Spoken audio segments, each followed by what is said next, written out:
Hello everyone and welcome to a special collaboration edition of Super Mario World. On this episode, I, Valcor, will be playing Donut Plains 2. And this level also has a secret exit, and I will take care of the secret exit, all in due time. But first, I want to thank the last player for getting Yoshi for me. And if you pay careful attention, I don't know if this was mentioned or not, you'll notice that Mario actually bashes Yoshi's head in order for Yoshi to stick his tongue out. So I guess Yoshi doesn't mind. Another thing about this level is I'm going to get all the dragon coins since I'm actually going to go back into the level to get the secret exit. It is kind of interesting to note what happens to the dragon coins, so pay attention to that. Also, we got a Cape Feather here, which is pretty nice. The Cape Feather is a new addition to Super Mario World, and it also allows us to pretty much fly indefinitely. Well, that is if you are skilled enough, but if you're not skilled enough, you can kind of fly in what is, in aviation terms, called a fugoid or phugoid pattern, spelled F-U-G-O-I-D, and I encourage you to look that up on your own. Little known fact, a little known word there. Next dragon coin is now 2,000 points. Another thing to note is that the dragon coins will actually go in order of points from 1,000, 2,000, 4,000, 8,000 until we get a 1-up. There's a lot of binary in this game, you'll notice, especially with the scoring there. And we'll see that again towards the end of this episode, something else I'm going to point out. And for those of you who aren't aware of my channel, I'm actually a software developer, so I kind of have an interesting angle on video games. I'm very interested in how games are designed, etc. I also think it's kind of interesting that this was not the first Super Mario game to incorporate auto-scrolling levels at all. Of course, Super Mario Bros. 3 did that. But you'll notice in this level for Super Mario World, we actually have a secondary yellow platform that can move.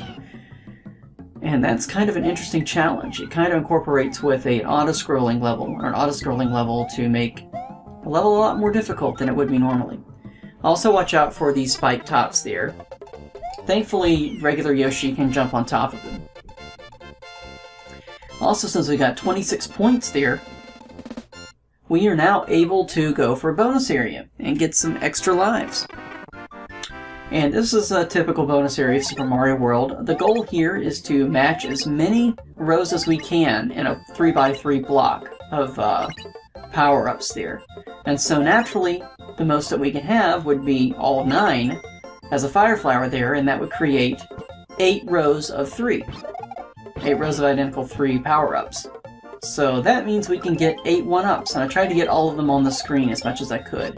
Another random fact is that in the original Super Mario Bros. 3, you could only have up to 2 1-ups on the screen at the time. So, very random fact there.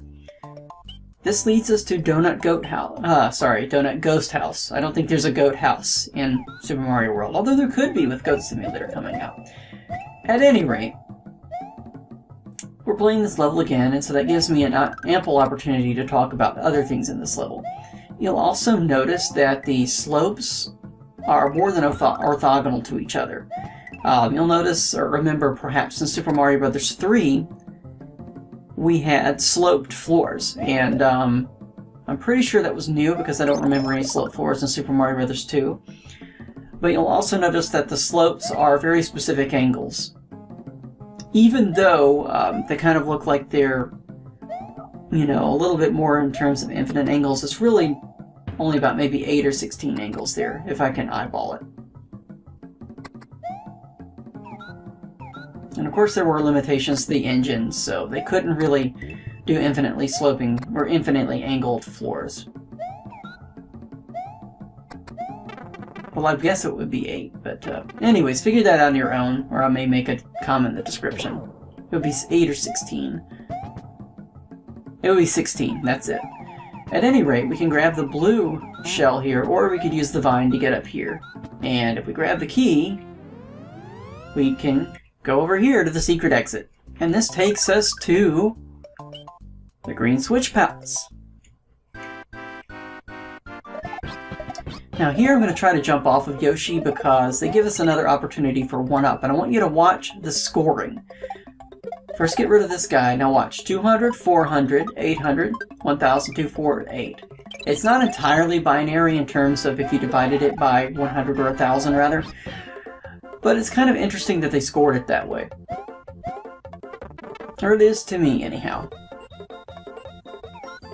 If you're a software developer, know your binary numbers. At any rate, this completes the Green Switch This completes the Green Switch Palace. The Plain Reach Swalis. And we distribute them throughout the world. And we continue and save. The next world I'm going to designate for the next player is going to be the Donut Ghost House. I think it's an interesting level, and I think the next player will enjoy it quite thoroughly. So I want to thank you for watching this. Also want to remind you to check out my channel and check out the games that I'm currently Let's Playing. Also, my channel trailer will give you a hint as to what games I will plan to play in the future. And yes, I will be doing a complete Super Mario World playthrough eventually. But anyways, thank you so much for watching, and have a wonderful day. Goodbye.